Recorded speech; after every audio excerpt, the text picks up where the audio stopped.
la rétrogradation, nous devons comprendre que être chrétien, c'est une vie qu'on a adoptée. Ce n'est pas une entreprise qu'on a intégrée. Voilà. Pour dire qu'à la fin du contrat, on quitte l'entreprise. Devenir chrétien, intégrer l'église, c'est adopter une vie. On adopte une vie. Cette vie-là, on la reçoit. Ok? Et la rétrogradation, malheureusement, c'est le processus par lequel beaucoup de chrétiens meurent. Donc, ils naissent dans cette nouvelle vie qui est la vie chrétienne, mais après, par le processus de la rétrogradation, beaucoup de chrétiens, malheureusement, meurent. Et comme la Bible dit, ils retournent dans leur vomi. Ils repartent dans ce qu'ils ont vomi. Et cette rétrogradation est causée par beaucoup de choses. Il y a beaucoup de raisons, il y a beaucoup d'éléments que nous allons voir qui causent la rétrogradation, pour ne pas dire la mort spirituelle, d'accord? Le retour des chrétiens dans ce qu'ils ont vomi. Dans Matthieu chapitre 26, verset 41, Jésus-Christ nous conseille, nous exhorte. Il dit, veillez et priez afin que vous ne tombiez pas dans la tentation. L'esprit est bien disposé, mais la chair est faible. C'est dans Matthieu 21, 26, 41. Et dans Marc 13, 33, il dit ceci. Prenez garde, veillez et priez, car vous ne savez quand ce temps viendra. Et dans Luc 22, verset 31, Jésus nous interpelle encore. Il dit, Simon, Simon, Satan vous a réclamé pour vous cribler comme le froment. Ok? Verset 22, mais j'ai prié pour toi afin que ta foi ne défaille point. Et toi, quand tu seras affermi, tu seras converti, affermi tes frères. Donc, la rétrogradation est bien réelle parce que dans les Écritures, on voit comment Dieu nous interpelle, Dieu nous avertit de faire attention. Donc, c'est bien réel. Et il y a des milliers de chrétiens, d'accord, qui retournent de façon définitive dans leur ancienne vie. D'autres qui retournent et décident d'embrasser d'autres religions. J'ai suivi, il y a un monsieur actuellement sur TikTok, il dit avant il était chrétien. Maintenant il devient un combattant, il insulte maintenant les chrétiens, il insulte maintenant les hommes de Dieu. Mais il dit qu'avant c'était un chrétien, qu'il a failli être même pasteur. Donc qu'est-ce qui s'est passé? C'est qu'il a rétrogradé, d'accord? Et aujourd'hui il devient ce qu'il est devenu. Pourquoi? Parce que ce fait-là est réel. Il y a des gens qui rentrent, qui adoptent la vie chrétienne, mais après qui meurent spirituellement. Donc, ils rétrogradent. Ok? Donc, c'est possible que lorsqu'on a goûté le Seigneur, qu'on rétrograde. Donc, on va prier pour cela ce soir, pour que Dieu nous épargne, nous garde de la rétrogradation. Alléluia. Et en définition, la rétrogradation se manifeste comme la déloyauté. La rétrogradation commence toujours quelque part. On ne se réveille pas comme ça pour dire, bon, c'est bon, je rétrograde. C'est bon, j'en ai marre, je laisse tomber ça. C'est-à-dire, ce n'est pas d'un coup de tête qu'on rétrograde. C'est comme la déloyauté. La rétrogradation est un processus. La rétrogradation a des signes. La rétrogradation a des symptômes. D'accord? Quand nous les connaissons et qu'ils se manifestent, nous prenons des décisions que nous devons prendre pour éviter de rétrograder. Donc, aujourd'hui, lorsque un médecin veut soigner quelqu'un d'une maladie du palud, il regarde aux symptômes. Et le médecin connaît tous les symptômes du paludisme. Et dès qu'il voit ces symptômes, tout de suite, il connaît quel médicament il faut donner. Donc de même aussi, connaître les symptômes, les signes de la rétrogradation va nous prévenir de la rétrogradation. Le médecin nous prescrit une ordonnance sur la base des symptômes qu'il a lus sur notre corps. Il voit les réactions de ton corps, les réactions de tes yeux, les réactions de, comment dire, de ta paume, la couleur de tes yeux, hein, le son de ta voix. Donc, ces symptômes-là sont des éléments visibles qui lui permettent de déterminer la maladie qui t'embête. Et ensuite, de te prescrire l'ordonnance qu'il faut. Donc, la rétrogradation est donc un ensemble de signes qui nous informent qu'attention, vous êtes en train de retourner dans le monde. Vous êtes en train de retourner dans le monde. Donc, il faut connaître ces signes. Et dès qu'on les connaît, on doit prendre les mesures qu'il faut prendre. Jérémie a joué dans son temps le rôle de médecin spirituel. Le prophète Jérémie, dans son temps pour Israël, il a été le médecin qui a interpellé plusieurs fois le peuple. Qu'attention, vous êtes en train de rétrograder. Donc, lorsque le prophète Jérémie voyait les signes de la rétrogradation en eux, il ne cessait de sonner la sonnette d'alarme en leur demandant de se repentir et de changer de voie parce que leurs actions étaient claires, que les gens là sont en train de se détourner de Dieu. Alléluia. Donc écoutez-moi les amis ce soir. La marche chrétienne est trop longue. Elle est tellement longue. C'est une course interminable. Jusqu'à ce qu'on quitte ce monde, ce sera toujours des luttes. Ce sera toujours le combat. Ce sera toujours la bataille pour rester chrétien, pour grandir spirituellement. Rester chrétien, ce sera un combat jusqu'à ce qu'on quitte cette terre. Alléluia. Yes. C'est très important. Et l'apôtre Paul va déclarer ceci dans 2 Timothée chapitre 4 verset 7. Il va dire, j'ai combattu le bon combat. Donc il y a un combat dans lequel nous sommes engagés. Le combat n'est pas seulement pour avoir, on appelle ça comment? Pour obtenir les choses dans ce monde, d'accord, pour posséder nos possessions, mais le combat est aussi, c'est de rester chrétien. Rester chrétien, c'est un combat. Rester chrétien, c'est un combat. C'est une bataille. Et l'apôtre Paul dit, j'ai donc combattu le bon combat. J'ai achevé la course. J'ai quoi? Gardé la foi. J'ai gardé la foi. Donc, pour garder la foi en Christ, en Dieu, le Dieu, d'accord, qui a donné son Fils unique. Garder la foi en Dieu, le Dieu qui est venu en chair sur la terre, est mort pour nous. Ce Dieu dont je parle. Garder la foi en ce Dieu, c'est un combat. Et le verset 8, l'apôtre Paul dit ceci. Désormais, la couronne de justice m'est réservée. Le Seigneur, le juste juge, me la donnera dans ce jour-là. Et non seulement à moi, mais encore à tous ceux qui auront aimé son avènement. Non seulement à moi, mais à tous ceux qui auront aimé son avènement. Donc, toi et moi ce soir, nous serons des bénéficiaires de quelque chose. Il y a une couronne qui est réservée à ceux qui vont rester chrétiens jusqu'à la fin de leur vie. Yes. Ça dit, toi même rester chrétien, tu auras déjà une couronne. Parce que Dieu, il sait que pour rester chrétien dans ce monde, c'est un exploit. Et il va couronner, il va satisfaire cet exploit. Il va récompenser cet exploit. Rester chrétien. Alléluia. C'est pourquoi ce soir, nous sommes en train de prier Dieu. Que Dieu nous accorde la grâce de rester chrétien. Nous sommes en train de prier pour qu'à la fin de nos vies, lorsque nous allons être accompagnés, nous serons dans un cercueil, les gens vont nous soulever pour nous amener au cimetière. Nous voulons entendre ces paroles. Nous voulons que les gens disent ces paroles sur notre mort. Que la couronne de justice lui est réservée. Que oui, la couronne de justice lui est réservée. Parce qu'il a combattu le bon combat. Ah oui, il a achevé la course. C'est-à-dire, il a accompli tout ce que Dieu a prévu qu'il accomplisse sur la terre.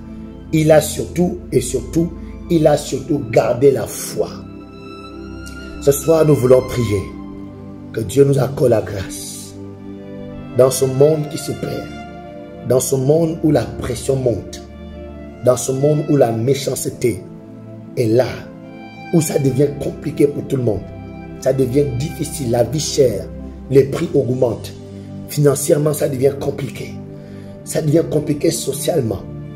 Dans ce monde qui est en train de, vraiment où l'abomination devient normale, nous avons besoin de la grâce de Dieu.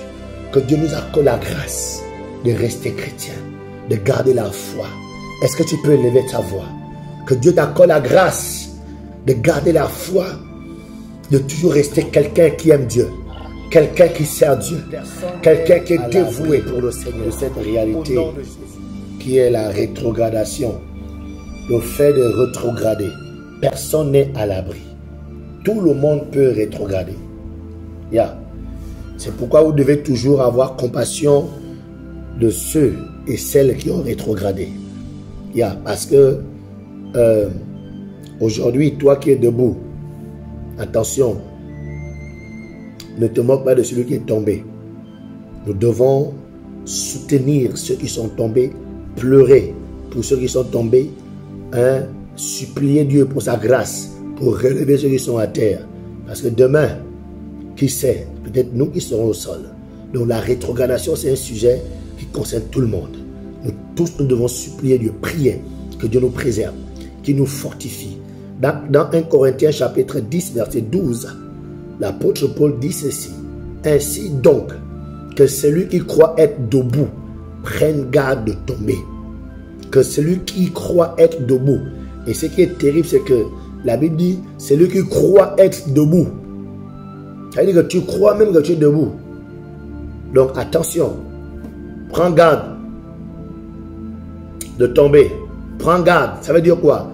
Fais attention. Il s'agit ici de veiller. D'accord? Et la mention de la Bible est étrange. La Bible dit que celui qui croit être debout, celui qui croit être fort, celui qui croit être belle, être travailleur, celui qui croit être marié, connaît vraiment les gens qui divorcent là. Vraiment ceux-là, je ne comprends pas. Celui qui croit avoir un travail, que vous les chômeurs là, vraiment, que celui-là, la Bible dit, qu'ils prennent garde. C'est comme pour dire, peu importe ce qu'on est, peu importe ce qu'on a aujourd'hui, nous devons toujours, toujours nous dire que ce n'est pas la grâce de Dieu que je l'ai. Nous devons toujours nous comporter comme si nous n'avions rien. Comme si nous ne sommes rien. Dans Apocalypse chapitre 3 verset 17, la Bible dit, parce que tu dis, je suis riche, je me suis enrichi et je n'ai besoin de rien. Et parce que tu ne sais pas que tu es malheureux, misérable, pauvre, aveugle et nu. Verset 18. Je te conseille d'acheter de moi de l'or éprouvé par le feu, afin que tu deviennes riche et que et des vêtements blancs, afin que tu sois vêtu et que ta honte et que la honte de ta nudité ne paraisse pas, et un collier pour oindre tes yeux, afin que tu vois. Nous allons prier pour le cœur humble. L'une des choses qui amène les gens à rétrograder, c'est l'orgueil. Quand les gens sont forts, ils sont orgueilleux. Quand les gens actuellement ont une vie de prière au top, une vie de sanctification au top, une vie sociale au top, ils sont mariés, ils ont leurs enfants, quand ils voient les autres, ils les méprisent, ils sont orgueilleux. On a besoin d'être humble. Nous allons prier pour un cœur humble, pour un esprit toujours dans le manque. C'est-à-dire, c'est comme si on n'avait pas. On est fort, mais c'est comme si on est toujours faible. D'accord? On est prospère, c'est comme si on n'a rien. C'est-à-dire, il faut qu'on soit toujours des assoiffés. C'est pourquoi la Bible dit, heureux le pauvre. Le pauvre, c'est celui qui n'a pas. C'est celui qui manque. Donc, malgré ce que Dieu nous permet d'avoir, la Bible dit, on doit toujours être comme des pauvres. C'est-à-dire des gens qui sont toujours en manque. Les gens qui cherchent toujours à plaire à Dieu, les gens qui cherchent toujours à être forts, les gens qui cherchent toujours à avoir une vie de prière. Même quand tu as une vie de prière, c'est comme si tu n'as pas de vie de prière. Même quand tu as une vie de méditation, c'est comme si tu ne lis pas la Bible. Même si quand tu gagnes les âmes, c'est comme si tu ne le faisais pas. Ok? Même quand tu marches dans la sanctification, c'est comme si hier tu étais dans le péché. Tu as toujours un état d'esprit de quelqu'un qui manque qu'il manque, qui a soif, qui a besoin de la grâce de Dieu pour pouvoir obtenir les choses. Est-ce qu'on peut lever un des signes que le chrétien est en train de rétrograder? Dès que les chrétiens changent de source, dès que les chrétiens commencent à partir d'église en église, c'est un signe fort que ce chrétien est en train de rétrograder. Yes. Moi, une de mes croyances fortes, une de mes croyances les plus fortes, d'accord? Moi, ce que je crois, c'est que Dieu est partout. D'accord? Ça, je crois ça fortement. Dieu est partout, mais Dieu ne nous veut pas partout. C'est une de mes croyances. Dieu est partout, mais Dieu ne nous veut pas partout. Il y a un endroit spécifique, un endroit où Dieu nous attend. Bien qu'il soit partout, mais Dieu nous attend à un endroit bien spécifique. L'une des grandes causes de la rétrogradation est lorsqu'un chrétien se détache de son lieu de bénédiction. Lorsqu'un chrétien se détache de sa terre de bénédiction. Lorsque Isaac avait été envoyé dans ce pays où la famine avait frappé, à cause de la famine, il voulait se détacher. Dieu a dit, ne pars pas. C'est là que je vais te bénir. Ne suis pas cette famine que tu vois actuellement. C'est là que je te bénirai.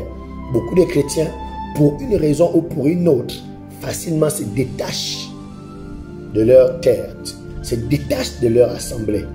Ok? Donc, lorsque tu te déconnectes de ton homme de Dieu, de ta femme de Dieu, de celui ou celle que Dieu a dit c'est ton berger, dès que tu te déconnectes de la personne, c'est un signe que bientôt tu vas sécher. C'est comme lorsqu'on prend une branche. La branche, quand tu l'enlèves du tronc, tout de suite, quand tu la détaches, elle est encore toute verte. Les feuilles sont encore toutes vertes. Mais c'est une question de temps. Reviens dans 1 jour, 2 jours, 3 jours. Tu verras que ces feuilles vertes ont commencé à sécher et la branche va commencer à sécher. Pourquoi? On l'a détaché de sa source. Ok? Donc, d'autres ne lisent plus la Bible. La Bible, en plus de se détacher de la source, de l'homme de Dieu, de ton lieu de bénédiction, beaucoup de chrétiens se détachent de la Bible. Il y a beaucoup de chrétiens qui ne lisent pas ou ne lisent plus du tout la Bible. Comment tu vas devenir chrétien si tu n'as pas les Écritures dans ton esprit? Qu'est-ce qui alimente ton esprit si dans ton esprit il n'y a pas les Écritures? C'est la parole de Dieu qui est notre alimentation spirituelle. C'est la parole de Dieu qui est notre nourriture spirituelle. Donc si tu ne manges plus la parole de Dieu, ça veut dire que tu as décidé de ne plus nourrir ton homme intérieur. Tu as décidé de ne plus nourrir ton homme qui est esprit. Et dès que lui il n'est plus nourri, il va mourir. Et c'est l'une des causes de la rétrogradation. Une autre cause de la rétrogradation, du moins un autre signe fort, c'est quand le chrétien n'est plus comme avant. Quand un chrétien n'a pas une vie de prière, quand un chrétien ne prie pas, c'est un signe que ce chrétien va rétrograder. C'est une question de temps. Dès que tu es un chrétien et tu ne pries pas, tu n'as pas une vie de prière. Je ne parle pas de venir prier dimanche à l'église avec tout le monde. Je parle que dans tes habitudes hebdomadaires, tu n'as pas un programme où toi-même seul, tu sors de ton lit pour avoir un temps de prière seul avec Dieu. Un temps de lecture et de méditation de la parole de Dieu.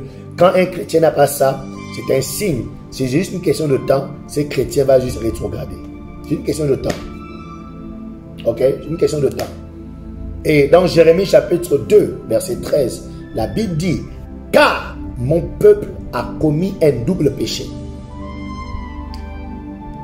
Ils m'ont abandonné, moi qui suis une source d'eau, pour se creuser des citernes crevassées qui ne retiennent pas l'eau. » Donc, beaucoup de chrétiens se détachent de la source qu'est Dieu et ils se créent leur source. Et on va prier ce soir. Un des mensonges du diable est celui de te dire que si tu arrêtes de faire ce que tu fais, tu pourras être libre de faire autre chose.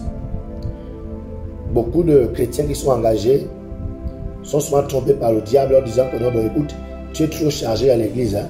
si tu arrêtes de faire ceci, si tu arrêtes de faire cela, tu pourras mieux t'occuper, mieux organiser ta vie. Mais c'est un mensonge du diable. Yes. Ce que le diable ne te dit pas lorsqu'il te fait ce mensonge-là, c'est que tu ne seras plus, tu ne seras plus, dès que tu vas arrêter de prier, de jeûner, de lire la Bible, de servir, le diable ne te dit pas les conséquences qu'il y a derrière. Le diable ne te dit pas ça. Mais il te fait croire que là, tu es trop chargé, tu es trop surmené.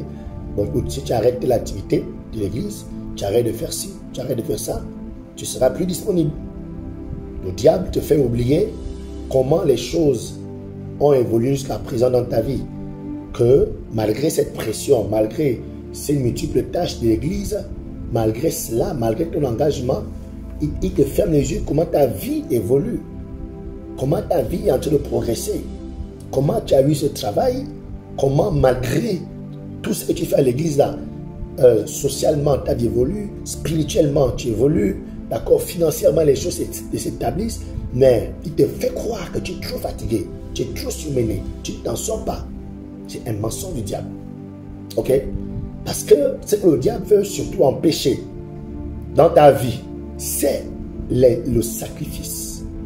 Parce que jusqu'à présent, si tu es arrivé où tu es arrivé, la vérité c'est que c'est la puissance du sacrifice dans le service, la puissance du sacrifice dans la prière, dans le jeûne, dans tes engagements dans l'œuvre de Dieu. C'est cette puissance-là qui te font évoluer. C'est cette puissance-là qui te font acquérir ce que tu acquiers, jusqu'à présent.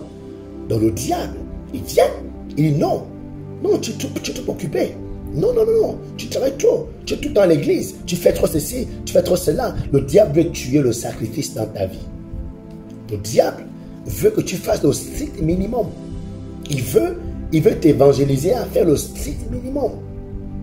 Mais écoutez, notre Dieu n'est pas un Dieu de strict minimum. Dès qu'on décide de servir Dieu, dès qu'on décide d'adorer Dieu, notre Dieu, l'adoration qui est acquise à Dieu, le culte raisonnable qui vient que Dieu reçoit de nous, c'est un culte qui est fait par le sacrifice de notre corps. Lorsque notre corps est offert en sacrifice, c'est ça là qui est un culte raisonnable à Dieu. Lorsque Dieu refuse l'offrande d'Abel, de Caïn, je veux dire, et accepte celui d'Abel, c'est dû à quoi? Parce que à Caïn fait le strict minimum. Il fait le strict minimum. Il prend quelques fruits de la maison, il prend quelques légumes, et il va déposer un sacrifice. C'est le strict minimum qu'il a fait à Dieu. Alors que Caïn, à Abel va faire un peu plus. Il va offrir un sacrifice. Et Dieu va agréer. Pourquoi? Parce que c'était un sacrifice excellent. Lorsque notre engagement à Dieu est accompagné du sacrifice, c'est une adoration excellente, c'est un service excellent qu'on rend à Dieu, et c'est ce service-là qui déploie la puissance qui permet à Dieu d'intervenir dans notre vie. Donc, il ne faut pas qu'on écoute le mensonge du diable. Alléluia. Donc, la deuxième chose, ou la deuxième raison, deuxième symptôme, qui montre qu'un chrétien est en train de rétrograder, c'est parce que lorsque les chrétiens manquent de profondeur, malheureusement, beaucoup de chrétiens manquent de profondeur. Beaucoup de chrétiens sont superficiels. Beaucoup de chrétiens ne creusent pas assez. Ils ne creusent pas dans la prière. Beaucoup de chrétiens n'ont pas de vie de prière profonde. Beaucoup de chrétiens, quand ils ont trop prié, ils ont beaucoup prié. Vraiment, là, ils ont prié. Là, vraiment, ils ont prié. C'est 30 minutes. C'est 30 minutes, le degré de prière des chrétiens. Yes. Sinon, d'autres, c'est juste 2 minutes. D'autres, c'est 5 minutes de prière qui te donnent par jour et c'est fini. Yes. Il y a d'autres qui ne lisent jamais la Bible. Ils ne sont pas profonds dans les Écritures. D'autres ne lisent jamais les livres chrétiens. Il y a des chrétiens qui n'écoutent jamais les prédications en semaine. Il y a des chrétiens qui ne lisent pas les livres chrétiens, qui n'ont jamais lu un livre chrétien. Il y a des chrétiens qui ne lisent pas la Bible. Donc ce sont des chrétiens, ils sont chrétiens, oui, mais ils sont chrétiens superficiels. Dans Luc chapitre 8, verset 13, la Bible dit, le Seigneur Jésus nous partage une parabole là-bas. Et cette parabole nous enseigne un fait trop important. dans cette parabole de Luc 8, 13, il explique certaines semences. Il explique que les semences ont été jetées. Il y a des semences qui ont poussé alors que d'autres n'ont pas poussé. Ok? Donc, les lieux où les semences n'ont pas poussé, Jésus dit que ce sont des chrétiens qui reçoivent la parole avec joie.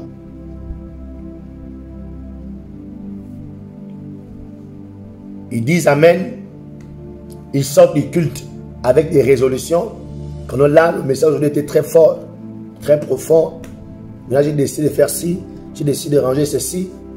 Mais la Bible dit, au milieu des épreuves, ils abandonnent leurs résolutions parce qu'ils n'avaient pas de racines, parce qu'ils manquaient de profondeur. Donc, les épreuves, vous devez comprendre une chose, c'est que les épreuves seront toujours là. On aura toujours les épreuves. Toujours. Et la Bible nous informe même que dans ces derniers temps, les épreuves vont se multiplier, vont se corser. Ça va devenir encore plus compliqué qu'avant, plus difficile. Donc tous autant que nous sommes, nous ferons toujours face aux épreuves, d'une manière ou d'une autre, toujours. Mais la différence est que certains ont des racines et d'autres n'ont pas de racines. Certains sont profonds, d'autres ne sont pas profonds. Alléluia. Donc, face aux épreuves, moi par exemple, face aux épreuves, moi je m'appuie sur mes racines. Face aux épreuves, je m'appuie sur ce que je connais de Dieu. Ce que je connais de Dieu, je m'appuie sur lui. Quand tout semble compliqué, ça semble compliqué, je me souviens juste de ce que Dieu m'a rassuré qu'il est ma sécurité. C'est une racine de ma vie. J'ai entendu Dieu, il y a une alliance, il y a une parole que Dieu m'a dite. Donc quand les épreuves viennent, Dieu me rassure, je serai ta sécurité. Donc là, ça garde ma foi, ça garde mon engagement, ça me permet de persévérer. Donc on doit comprendre pourquoi, ok? C'est pourquoi chaque chrétien doit comprendre pourquoi il est à l'église. Pourquoi il fait ce qu'il fait. Pourquoi il est responsable. Pourquoi il doit prier. Pourquoi il doit adorer. Chaque chrétien doit comprendre ça. Que nous faisons ce que nous faisons parce que ça nous amène dans la profondeur. Vous devez être capable d'expliquer pourquoi vous êtes chrétien aujourd'hui. Vous devez être capable d'expliquer votre nouvelle naissance. Beaucoup de chrétiens ne peuvent même pas expliquer quand est-ce qu'ils sont nés de nouveau. Qu'est-ce qui s'est passé? Parce qu'ils ne savent même pas pourquoi ils sont chrétiens.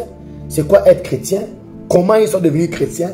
Donc du coup, ils sont superficiels, quoi. C'est-à-dire, c'est juste de l'ambiance. C'est juste, on va à l'église et puis on chante, on acclame. Mais personne n'est assis. Personne n'est... C'est-à-dire, les gens ne sont pas lucides dans leur foi. Que j'ai la foi en Christ. Je sais pourquoi je crois en Christ. Je sais pourquoi je vais à l'église. Je sais pourquoi je donne mon offrande. Je sais pourquoi je donne ma dîme. Je sais pourquoi je m'engage. Je sais pourquoi je suis capable de servir Dieu jusqu'à perdre ma vie. Je sais pourquoi. Donc quand tu manques de profondeur, tu ne peux pas expliquer toutes ces choses. Alléluia. Pourquoi demain pourquoi demain je ne serai jamais témoin de Jéhovah par la grâce de Dieu? Pourquoi demain je ne serai jamais musulman par la grâce de Dieu? Un jour quand j'étais au Sénégal, j'avais des amis musulmans, mes collègues de classe, et moi je leur partageais Jésus-Christ et ils me partageaient Mahomet. Donc, moi je leur dis une chose, écoutez, moi j'aime bien votre religion, elle est très sociable, les gens il y a l'entraide, c'est très bien, mais qu'est-ce que l'islam me propose que le christianisme ne me propose pas? Moi, le christianisme me propose l'éternité maintenant. Moi maintenant, si je meurs, je vais au ciel. Qu'est-ce que l'islam a de meilleur à me proposer, à m'offrir, que ce que le christianisme m'offre déjà? Il n'a pas de réponse. Alors, pourquoi je vais devenir musulman alors que l'islam ne me propose pas quelque chose de meilleur que ce que le christianisme me propose? Donc, pourquoi j'ai cette assurance? Parce que, non, j'ai une connaissance, j'ai une profondeur dans ma foi. Je ne suis pas juste chrétien juste pour le buzz. Je ne suis pas juste chrétien par suivisme. Je ne suis pas chrétien parce que c'est la mode. Je ne suis pas chrétien au Gabon parce qu'au Gabon, la majorité des gens sont des chrétiens. Non, je sais pourquoi je suis chrétien. Je sais pourquoi je suis Christ. Je sais pourquoi je le sers. Je sais pourquoi je suis pasteur. Je sais pourquoi je vis ma foi comme je la vis. Je sais pourquoi je ne serai jamais un bruitiste. Jamais je ne serai un bruitiste par la grâce de Dieu. Je sais pourquoi.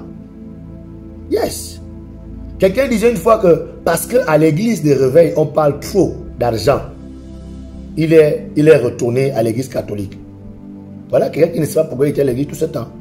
Donc parce qu'on parle trop d'argent à l'église, donc toi, c'est même pas que tu chantes d'église. Hein. C'est-à-dire que tu décides comment de retourner à l'église Saint-Pierre. Tu décides de retourner à l'église catholique. C'est-à-dire qu'il était à l'église depuis des années, mais il ne sait pas pourquoi il est chrétien. Il ne sait pas pourquoi il est à l'église de réveil. Il ne sait pas pourquoi il a choisi cette voie. Et il y a plein comme ça là, ils sont là. Ils ne sont pas profonds. Alors c'est un signe de la rétrogradation.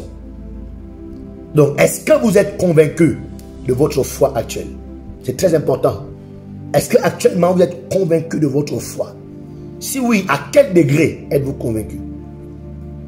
Votre foi et votre engagement, est-ce qu'ils dépendent encore du bon leadership du pasteur? Quand parce que le pasteur est, ah oui, vraiment, on a trouvé un pasteur qui est sérieux. Vraiment, est-ce que tu es engagé parce que tu as trouvé un pasteur qui est sérieux? Quand vraiment lui, il est sérieux, vraiment, ah, voilà, il aime sa femme. Et puis quand tu le vois entrer, faire bisous à sa femme, tu dis, ah oui, voilà, enfin, un vrai pasteur. Et là maintenant, en fait, toi tu es chrétien parce qu'il y a un vrai pasteur. Toi tu es engagé parce que tu as trouvé une église où il y a un vrai pasteur qui est sérieux, qui est engagé, qui est... Écoute, ta foi ne peut pas dépendre de si un pasteur soit sérieux ou pas. Alléluia. C'est très important. Donc nous devons prier ce soir encore. Il nous reste 15 minutes. Nous devons prier que nous soyons des chrétiens qui ont de la profondeur. La profondeur dans la prière. Ça veut dire qu'il faut arrêter